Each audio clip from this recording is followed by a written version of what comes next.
Assalamualaikum warahmatullahi wabarakatuh. Salam guru penggerak. Perkenalkan, nama saya Wiwin Manto, calon guru penggerak angkatan 9 berasal dari SMP Negeri 2 Tilamuta, Kabupaten Bawalemo, Provinsi Gorontalo. Pada video kali ini, saya akan memaparkan tugas saya, yaitu demonstrasi kontekstual modul 1.1. yaitu pendidikan yang berpihak pada murid. Menurut Ki Hajar Dewantara, pendidikan adalah seluruh daya upaya yang dikerahkan secara terpadu untuk tujuan memerdekakan aspek lahir dan batin manusia. Pengajaran dalam pendidikan dimaknai sebagai upaya membebaskan murid dari ketidaktahuan serta sikap iri, dengki, dan egois. Ki Hajar Dewantara mengemukakan bahwa tujuan pendidikan adalah memajukan kesempurnaan hidup, yaitu kehidupan anak yang selaras dengan alam dan masyarakatnya.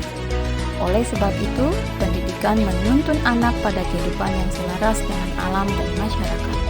Ide atau gagasan yang sesuai dengan pemikiran Ki Hajar Dewantara, yakni pada trilogi pendidikan. Yang kedua adalah pendidikan yang berasaskan trikon. Yang ketiga adalah tripusat pendidikan sebagai sumber belajar. Yang keempat, pendidikan yang menuntun anak pada kodratnya. Yang kelima, pendidikan berpusat pada murid. Yang keenam, pendidikan budi pekerti. Yang ketujuh, guru diibaratkan sebagai petani dan siswa diibaratkan sebagai padi. Dan yang terakhir adalah belajar sambil bermain. Ide atau gagasan yang pertama, yakni mendidik yang bersumber pada trilogi pendidikan. Ki Hajar Dewantara mencetuskan trilogi pendidikan yang sangat menginspirasi, yaitu Ing Ngarso Sungtulodo, Ing Madyo Mangunkarso, dan Tuturi Handayani. Sebagai pendidik, kita harus mampu mengejawantahkannya ke dalam proses pembelajaran yang berpihak pada. Yang kedua, pendidikan yang berasaskan trikon. Filosofi Ki Hajar Dewantara yang menetapkan asas trikon, yaitu kontinuitas yang artinya dilakukan secara berulang-ulang, berlanjut, serta berkesinambungan. Asas konvergensi artinya mencari referensi dari sumber-sumber lain yang ada di dunia. Sedangkan yang ketiga adalah meskipun kita mencari referensi sumber-sumber yang ada di seluruh dunia, akan tetapi kita tidak boleh lupa akan pendidikan yang tidak lepas dari kepribadian bangsa kita sendiri. 3. Tripusat pendidikan yang merupakan sumber belajar. Tripusat pendidikan memegang peranan penting dalam keberhasilan pendidikan. Ketiganya secara tidak langsung telah mengadakan pembinaan yang erat dalam praktik pendidikan. Kaitan ketiganya dapat dilihat dari yang pertama, aspek orang tua.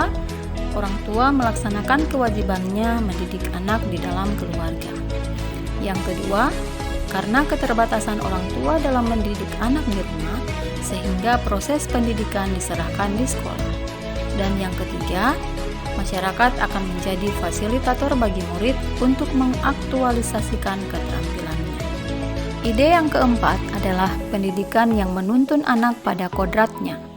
Ki Hajar Dewantara menjelaskan bahwa pendidikan anak berhubungan dengan kodrat alam dan kodrat zaman.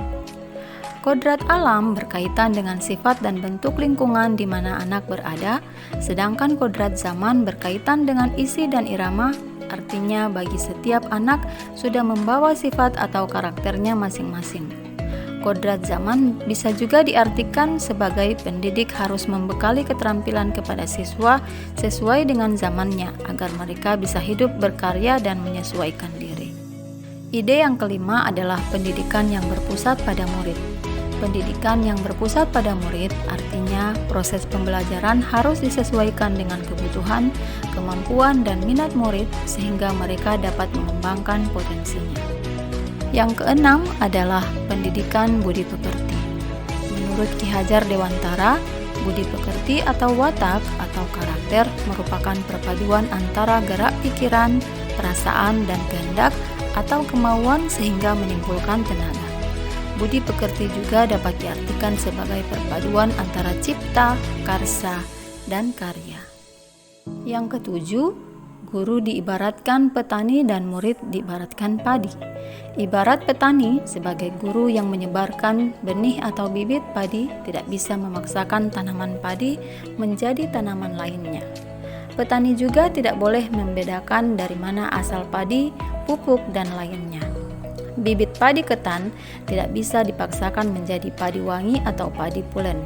Begitupun sebaliknya. Hal itu pun yang dimaksudkan kepada anak-anak yang sudah mempunyai minat yang melekat masing-masing tidak bisa dipaksakan untuk menjadi apa yang diinginkan oleh guru atau orang tua untuk tujuan tertentu. Ide yang kedelapan yakni belajar sambil bermain. Dalam pembelajaran di kelas, guru harus memperhatikan kodrat anak yang masih suka bermain. Ketika murid-murid sedang bermain, pasti mereka merasakan kegembiraan dan itu akan membuat suatu kesan yang membekas di hati dan pikirannya. Sebagai pendidik harus mampu memasukkan unsur permainan dalam pembelajaran agar murid senang dan tidak mudah bosan. Contohnya menggunakan permainan-permainan tradisional yang misalnya adalah congklak. Berikut alasan kontekstual mengenai penerapan ide atau gagasan sesuai dengan pemikiran Ki Hajar Dewantara. Yang pertama, pendidikan seperti tata surya, selalu bergerak, tidak pernah berhenti, tidak boleh statis atau diam. Antara planet Merkurius dengan planet Venus berbeda. Ada yang bergerak lambat, ada pula yang bergerak cepat. Sedangkan alasan yang kedua yakni trilogi pendidikan. Sebagai pendidik, kita harus menjadi teladan bagi murid serta selalu membangun kekuatan semangat dan motivasi dalam proses pembelajaran, dan di belakang kita sebagai pendidik yakni memberi dorongan mengembangkan minat yang dimiliki murid sesuai dengan potensinya. Membangun karakter positif melalui kegiatan-kegiatan pembiasaan. Guru juga harus selalu memberikan tuntunan dan arahan yang baik dan positif, membuat proses pembelajaran yang menyenangkan, menarik, dan menantang. Selanjutnya, hasil penerapan ide atau gagasan terkait pemikiran KHD secara kontekstual. Yang pertama adalah penanaman karakter dan budi pekerti melalui kegiatan jadwal piket guru untuk membudayakan 5S setiap hari. Yang kedua, berdoa sebelum memulai pelajaran dan sesudah selesai pelajaran. Yang ketiga, pembiasaan jumpa berkah. Yang keempat, kegiatan ekstrakurikuler seperti pramuka, olahraga, kesenian, TBTQ, komputer yang sesuai dengan bakat dan minat murid. Hasil yang kedua yakni penanaman karakter cinta lingkungan melalui kegiatan pemeliharaan taman depan ruang kelas masing-masing. Yang kedua adalah pengumpulan sampah plastik kering untuk pembuatan ekobrik. Yang ketiga, menciptakan pembelajaran yang aktif dan menyenangkan dan berpihak pada murid, yakni menyiapkan ice breaking dalam pembelajaran untuk mencairkan situasi kelas, tidak memberikan hukuman kepada murid, tidak marah-marah saat mengajar, dan lebih sabar dalam membimbing murid. Kemudian untuk tantangan dan solusi penerapan pemikiran Ki Hajar Dewantara sesuai dengan konteks kelas dan sekolah. Tantangan yang pertama yakni pada saat melaksanakan pembelajaran sesuai dengan kodrat alam dan kodrat zaman dan menjadi teladan, penyemangat, dan pendorong untuk murid. Solusinya yaitu menguasai keterampilan abad 21, memilih metode belajar dalam pembelajaran, memahami karakter murid, serta bermain sambil belajar. Yang kedua, yakni pada saat melaksanakan kegiatan pembiasaan yang benar-benar dilaksanakan berdampak dan bermakna pada murid. Dan solusinya yakni membutuhkan konsistensi dan komitmen seluruh warga sekolah dalam melaksanakan kegiatan pembiasaan. Dan tantangan yang ketiga yakni kurangnya keterlibatan orang tua murid untuk menyukseskan program sekolah.